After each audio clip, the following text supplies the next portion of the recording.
स्वामी जगाची माऊली, स्वामी कृपेची साहुली, ऐसी निरंतर माया मी कुठे न पाहिली. श्री स्वामी समर्थ.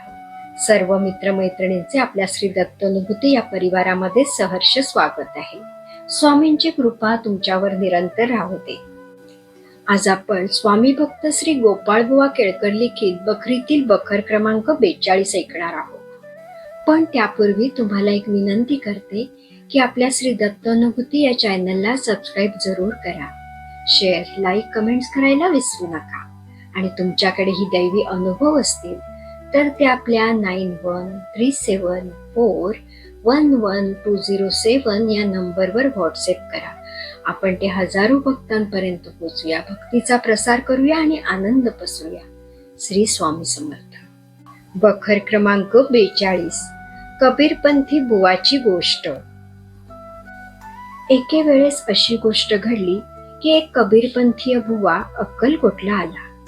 रोज प्रातःकाळी स्नान करून नाना प्रकारचे टिळे व मुद्रा अंगाला लावून, गळ्यात नाना प्रकारच्या माळा घालून, डोकीला पटका बांधून, हातात विणा घेऊन मोठमोठ्याने तो बुवा पदे व अभंग म्हणत गावभर फिरत असे.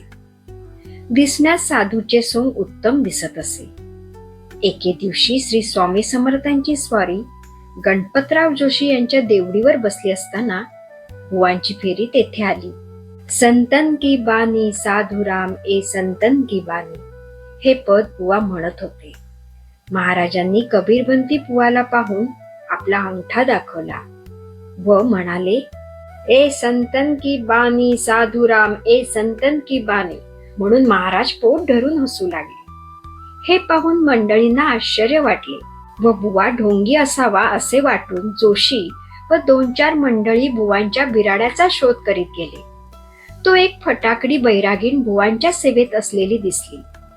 विशेष तपास करता ती बाई एका गृहस्थाची लग्नाची बायको असून कबीरपंथी बुवांनी तिला नादी लावून त्यांच्याकडून काढून आणल्याचे कळले. आपले पाप बाहेर पडल्यामुळे बुवा अक्कलकोटाहून पळून गेला. आळशी मनुष्याचे तोंड पाहू नये असे महाराज नेहमी म्हणत.